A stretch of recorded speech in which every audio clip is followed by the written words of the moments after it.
Bismillah, walhamdulillah, wa salatu wa salam ala rasulillah wa ala alihi wa sahbihi wa mawalah, amma ba'd. Assalamu alaikum wa rahmatullahi ta'ala wa barakatuh. How's everybody doing?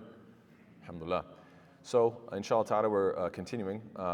So we covered ayah number 1, in which ba'da a'udhu billahi minash shaitanir rajim, bismillahir rahmanir rahim, idha ash-shamsu kuwirat. Allah ta'ala mentions how the sun will be essentially wrapped up. That's typically how the translation goes.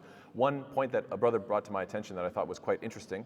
Now, again, these are, speculative in the sense that, we find videos about science and about what will happen to stars and the sun and so forth.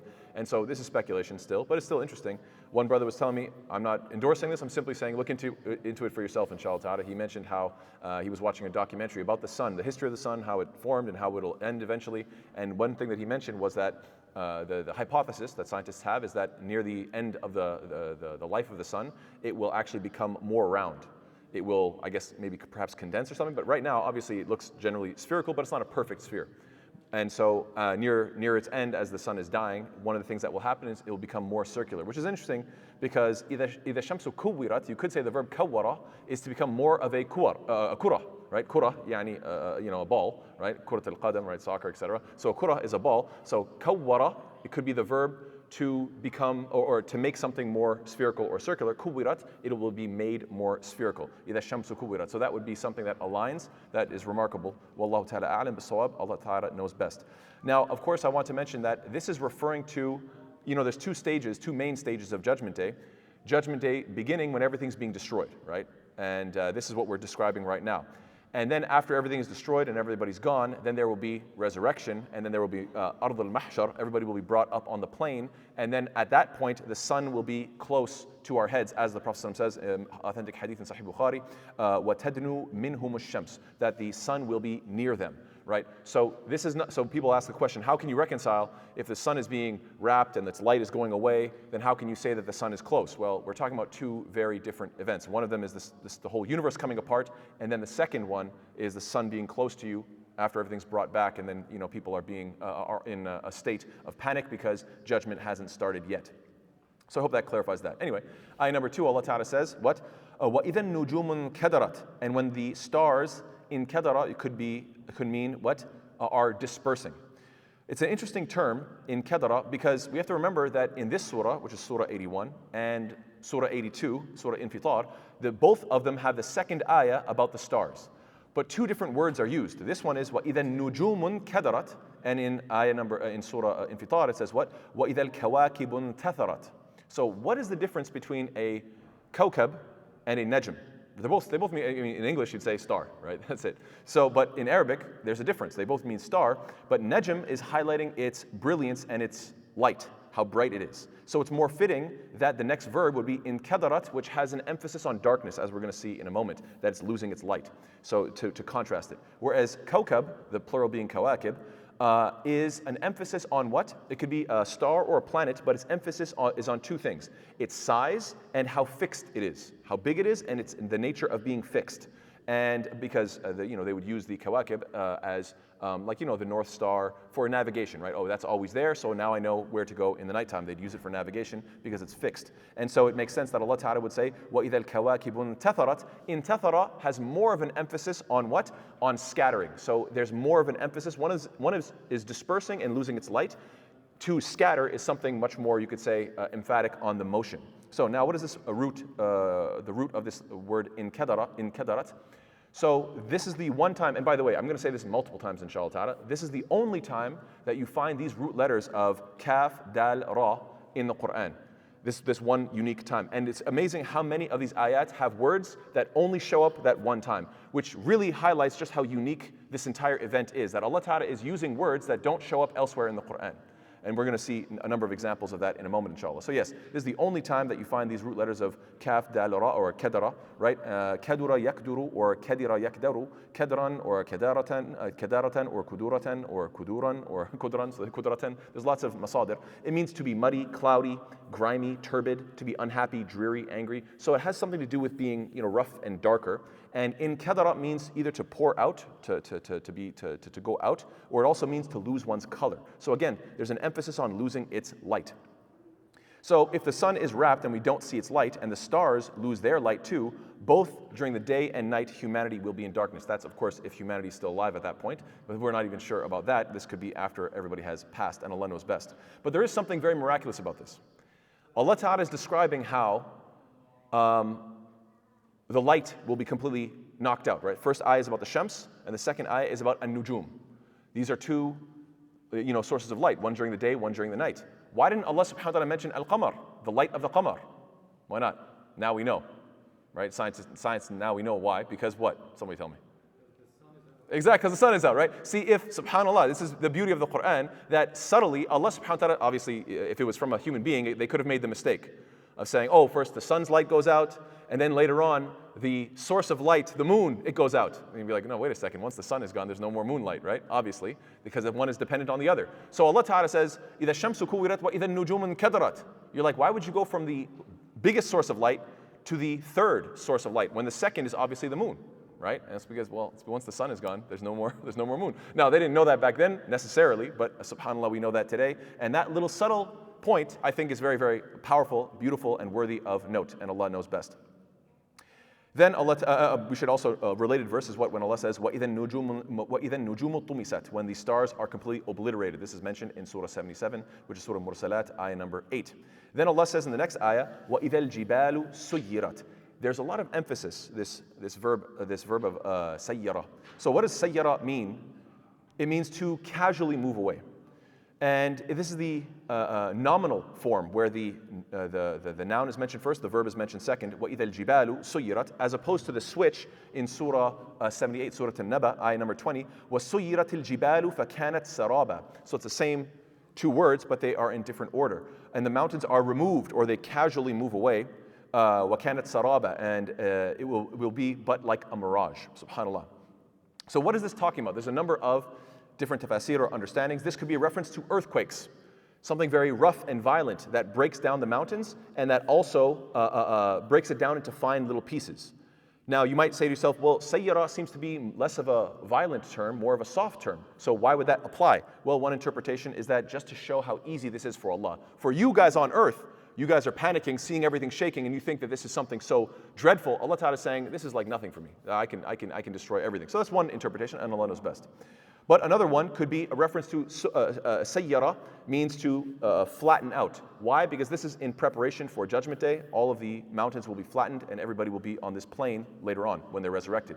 And the third interpretation, which I think seems to be the strongest because it has the most ayat that are related to it, is that this is when gravity will be lost, when there is no more gravitational pull, and that gravity is out of whack, and so you will see that the mountains will start to float around. And this is supported by several ayat. Allah says, وَتَرَى الْجِبَالَ تَحْسَبُهَا جَامِدَةً وَهِيَ تَمُرُّ مَرَّ السَّحَابِ. And you will see the mountains, thinking of them rigid, while they pass as the passing of clouds. This is in Surah An-Naml, ayah number 88. So you can imagine seeing a gigantic mountain sort of passing like a cloud. So back then, I'm sure it would be almost impossible to imagine something like that. But nowadays, when we think of what? Loss of gravity, and therefore things, like meteors, etc., things would be moving slowly, and you can imagine such a scene. Allah Ta'ala also says what? وَلَوْ أَنَّ قُرْآنًا سُيِّرَتْ بِهِ الْجِبَالِ. If there was a Qur'an by which the mountains would be removed and could move mountains. أَوْ قُطِّعَتْ بِهِ الْأَرْضِ. Or the earth would be broken apart. أو كلم به الموتى, or that the dead would be able to speak, it would be this Qur'an. Allah Ta'ala is saying that this Qur'an is so heavy that if the earth were to be cut up, the mountains would be moved, and the dead were to be made to speak, it would be this kalam, this word of Allah Ta'ala that could do it. Allah Ta'ala says, وَيَسْأَلُونَكَ عَنِ الْجِبَالِ فَقُلْ يَنْسِفُهَا رَبِّي نَسْفًا. And they ask you about the mountains, say, my Lord will blow them away with a blast. So there's many ayat that refer to this, the mountains being removed. Why? Because the mountains are, you could say, the greatest symbol of stability, keeping the earth firm, something that holds tight. And the whole idea is to let you know, oh human being, if the mountains won't have fixture on this day, what about you? Stop thinking that, oh, I will last forever, and look at my monuments and what I have built and what I have done, and oh, I want to leave my legacy. Yes, mashallah, you try your best to do good, but at the end of the day, this is all a test, and everything will go away. Allah Ta'ala says, وَيَوْمَ نُسَيِّرُ الْجِبَالِ, and the day when we will remove the mountains. Again, this verb of tasyir or sayyara. Yes, وَتَكُونُ الْجِبَالُ كَالْعِهْنِ. Right, al-ihn means like wood, like wool. So again, the mountains will be like, fluff, the fluff of wool. It'll be completely just floating in the air lightly. So subhanAllah, we need to remind ourselves, again, and this was asked in the last week, about the question of what about the time frame regarding all this? Allah Ta'ala doesn't give a time frame to these things. So the question of how long does it take for the sun's light to be wrapped? How long does it take for stars to fall out of orbit? How long does it take for the mountains to be removed? I'm not saying that you're going to see all this in one shot. I'm not saying, this could be over a long span of time or short. Allah Ta'ala knows best. And it's also interesting that when we're in need of direction, we depend upon the stars to navigate ourselves during the night. And of course, we use the mountains to navigate us during the day. Especially back in the day when they would go traveling, they would remember certain milestones, certain mountains to remember their navigation.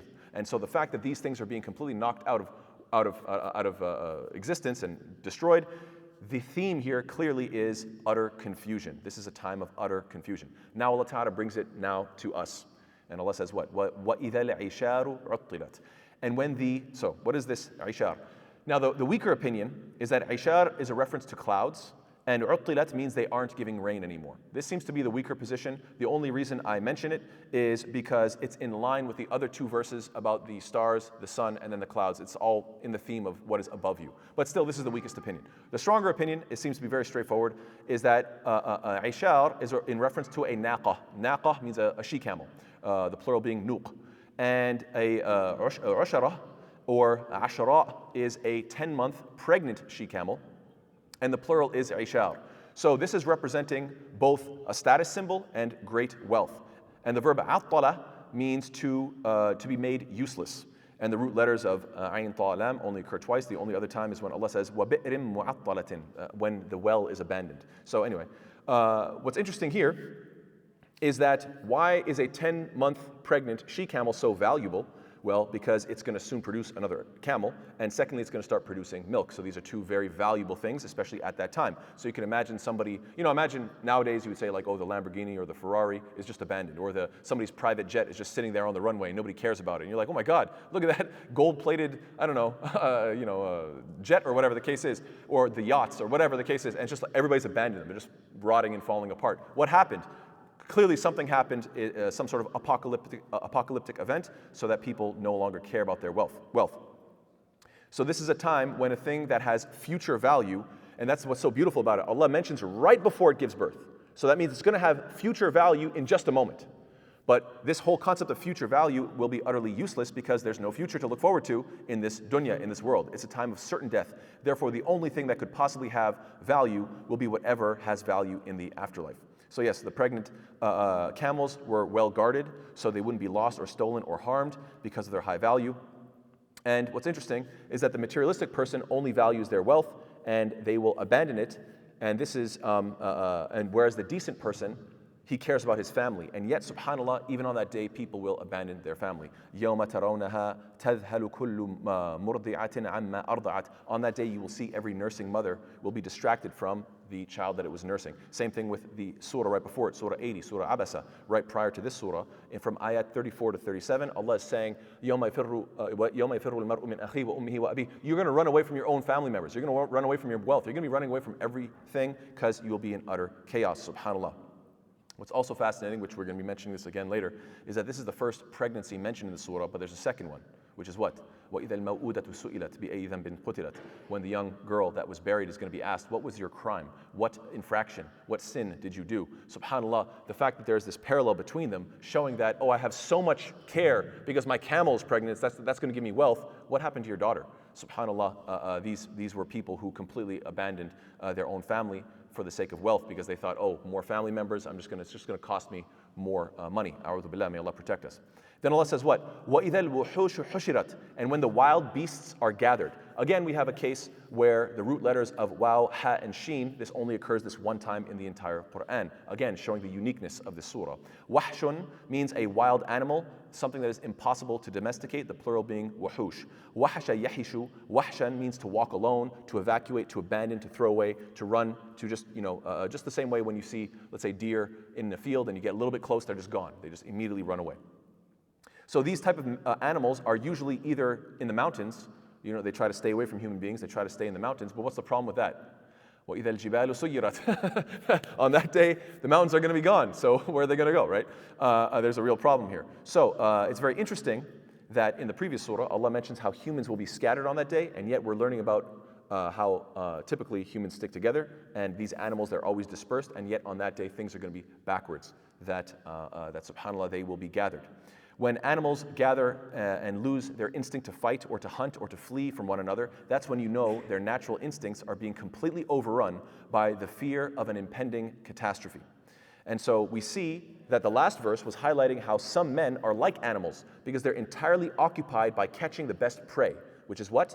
The 10-month pregnant she-camel. That's all they care about. I got to catch the best prey. I got to get that wealth, right? So it's this animalistic, materialistic attitude that they have. And in this verse, it's stressing that on that day, even the animals won't care about their prey, which explains why even the most materialistic and animalistic human being won't care about their prey or their wealth either. So I hope you see there's a parallel between the last verse and this one.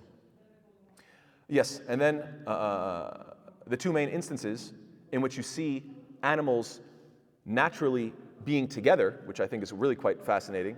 And sometimes you see this on the news. Sometimes you'll see a bunch of animals that don't usually stick together, and they're all together, and like people will take pictures of it or video of it. When does this usually happen in normal life? In two cases, during extreme flooding or during extreme fires, right? During extreme flooding or fires, you'll find that animals are so panicked, they don't know where to go, and they're not even paying attention to the other animals around them, right? And what's amazing about that, because usually they find some small patch of land that's safe, and they all just gather there, and they can't think of anything else. And what's interesting is that the very next verse implies kind of both at the same time. وَإِذَا الْبِحَارُ سُجِّرَتْ. When the oceans are sujjirat, could imply on fire or could be flooding. So these animals are gathered together. Why? Because of either fire or flooding usually. And then the next ayah combines both of these concepts together. So you see a very, very beautiful continuity there. I don't want to take too much time, but I want to mention this one point quickly, inshallah ta'ala, that will animals be resurrected? This is the question. And it could, one opinion is that this ayah is in reference to animals being brought back for qisas, for justice between them. Allah Ta'ala mentions this when Allah says, وَمَا مِن دَابَّةٍ فِي الْأَرْضِ وَلَا طَائِرَةٍ يَطِيرُ بِجَنَاحَيْهِ إِلَّا أُمَمٌ أَمْثَالُكُمْ مَا فَرَّطْنَا فِي الْكِتَابِ مِنْ شَيْءٍ ثُمَّ إِلَىٰ رَبِّهِمْ يُحْشَرُونَ. There is no creature on this, or within the earth, or even a bird that flies with its wings, except that they are in communities like you. We have not neglected in the register a single thing. Then unto their Lord they will all be gathered. So Allah is mentioning that every single one of these animal communities, everything will be gathered to Allah Ta'ala. And the Prophet says what? لَتُؤَدُّنَّ الْحُقُوقِ إِلَىٰ أَهْلِهَا يَوْمَ الْقِيَامَةِ حَتَّى يُقَادَ لِلشَّاةِ الْجَلْحَاءِ min ash-shati al-qarna'i. So rights will certainly be restored to those that they are entitled to on them on the day of resurrection, even to the point that the hornless sheep will lay claim upon the horned sheep. So you can imagine two sheep in the dunya, one hit the other, and he's like, oh, you had more horn, and therefore you were more able to hurt me, and so they will do a qisas and will have justice and retribution between them. Why? What is the point of that? At the end of it, all of them will be turned to dust anyhow. And so this is not because they're going to go to heaven or hell. Rather, it is all one big demonstration to just show how exact Allah Ta'ala has kept everything in a register. So as human beings see that, as the human beings watch, as every last little right will be given, even between the animals and insects and fish, and everything will be given its right, then they will all be turned to dust. That's when the disbeliever will say, وَيَقُولُ الْكَافِرُ يَا لَيْتَنِي كُنْتُ تُرَابًا. They will say, oh, I wish I was dust too. Can we be given our qisas and I can turn to dust too? Is that okay? No, you don't. You can't. That doesn't apply to you. So if Allah Ta'ala will resurrect animals that aren't responsible, then what about us humans that are responsible for our deeds? Because animals just act on instinct, whereas we have free will. If animals will be resurrected, the animals specifically that are hard to catch, then what about us humans that are much easier to catch? Ibn Abbas says what? حَشَرَ كُلَّ شَيْءٍ الْمَوْتِ. Death gathers everything. Everything is gathered in death. So this is one interpretation, and therefore this could be a reference to all animals being gathered by death. They're all being killed, and therefore this highlights that every human and every living creature will perish, even those in the oceans, as the very next verse is about what? وَإِذَا الْبِحَارُ سُجِّرَتْ. So inshallah ta'ala, I'll stop there, and we'll continue with ayah number 6 in next week's halaqah. And inshallah ta'ala, I think you will find that, alhamdulillah, this is going to get more and more interesting as we go on. So I hope we all continue. Bi-idhnillahi ta'ala. Barakallahu feekum. Wassalamu alaikum wa rahmatullahi ta'ala wa barakatuh.